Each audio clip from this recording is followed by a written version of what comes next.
ఇమ్మానుయేలువు నీవే, మహిమానిధుడవు నీవే. ఇమ్మానుయేలువు నీవే, మహిమానిధుడవు నీవే.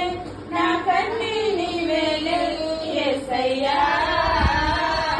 యేసయ్యా, యేసయ్యా.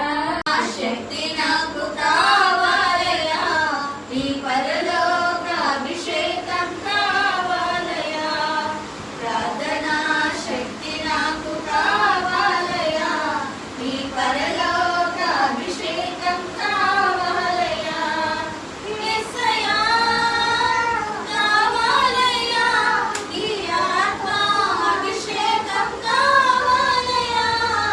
యేసయ్యా కావాలయ్యా, నీ ఆత్మ అభిషేకం కావాలయ్యా.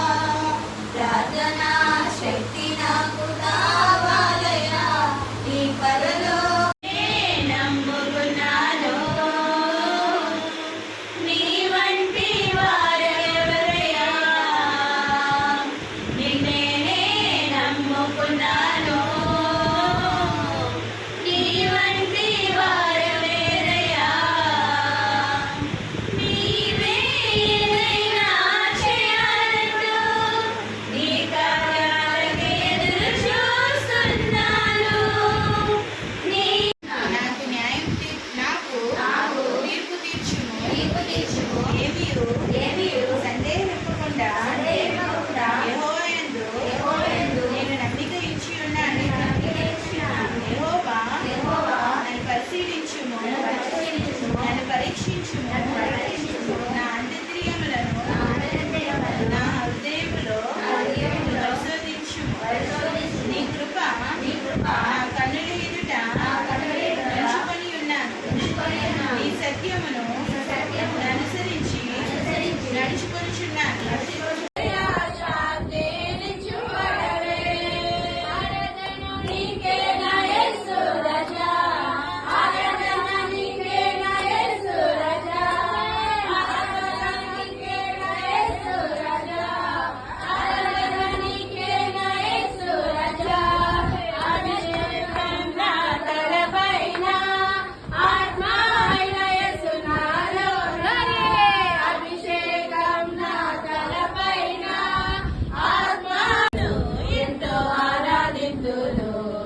మనలను కాపాడు యేసయ్యా, మనలను కాపాడు యేసయ్యా.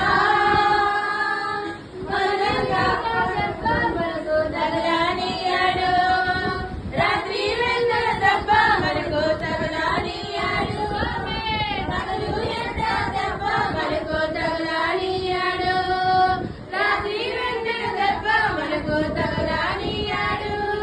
ఏ అపాయము రాకుండా యేసయ్యా మనలను కాపాడు. మరించుము, నా బ్రతుకు మార్చుము. యేసుని చేతికి ఇక లొంగిపోదును. శేషముగా రూపించిన శేష జీవితం యేసుని చేతికి ఇక లొంగిపోదును. విశేషముగా రూపించిన శేష జీవితం నా బ్రతుకు దినములు లెక్కింపనేర్పుము. దేవారి భూమిని వీడు గడియ నాకు చూపుము.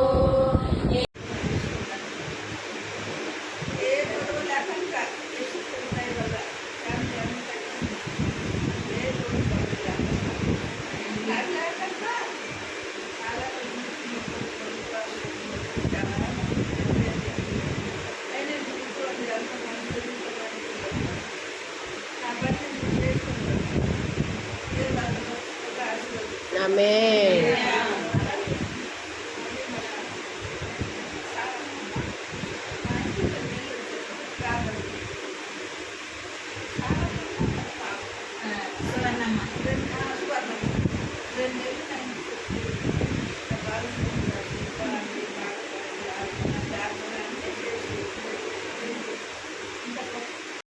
పడద్రోయాలో చూస్తూ ఉంటాడు.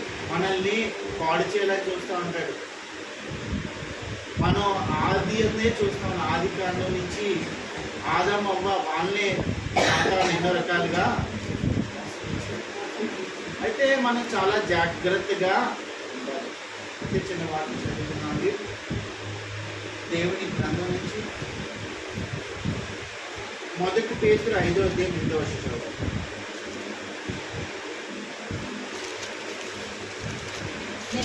నిబ్బరమైన బుద్ధి గలవారే మెలకువగా ఉండిరి. మీ విరోధి అయిన అపవాది గర్జించు సింహం వలె ఎవరిని మృంగుదునా అని వెతుకుచూ తిరుగుచున్నాడు. గర్జించు సింహము వలె ఎవరిని మింగిదమా అని తిరుగుతూ. ఎవరు? అపవాది. కాబట్టి మీరు వివేకం కలిగి జాగ్రత్తగా ఉండి అని ఎవరు చెప్తున్నారు? దేవుడు చెప్తాడు. మళ్ళీ ఒకసారి చదవండి. నిబ్బరము బుద్ధి గలవారే మెలకువగా ఉండి. మీ విరోధి అయిన అపవాది విరోధి ఎవరండి? అపవాది, సాతాను. అపవాది గర్జించు సింహము వలె గర్జించు సింహం వలె ఎవని మృంగుదనా అని వెదుకుచూ తిరుగుచున్నాడు. ప్రార్థన చేస్తున్నామండి.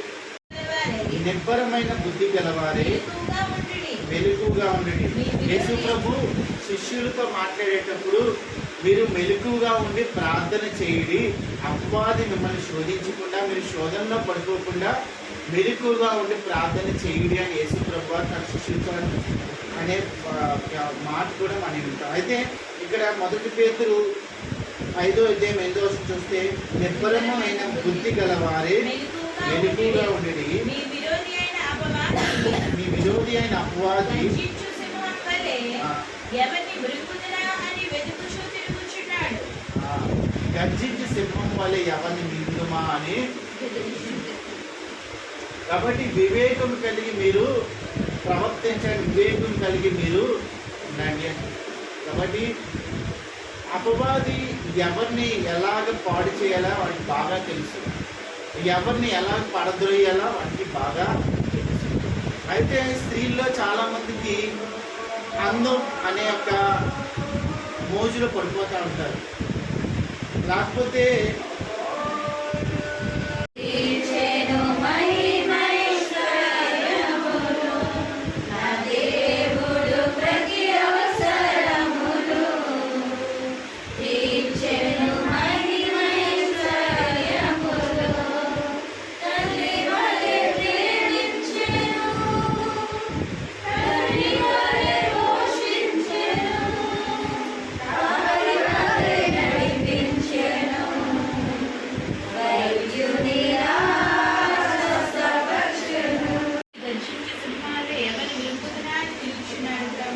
అపవాది మంత్రులను చేస్తున్నాము లయమైపోవాలి. ప్రభు యేసుక్రీస్తు రక్తం అందరిపై విడుదల కలుగును గాక. ప్రభు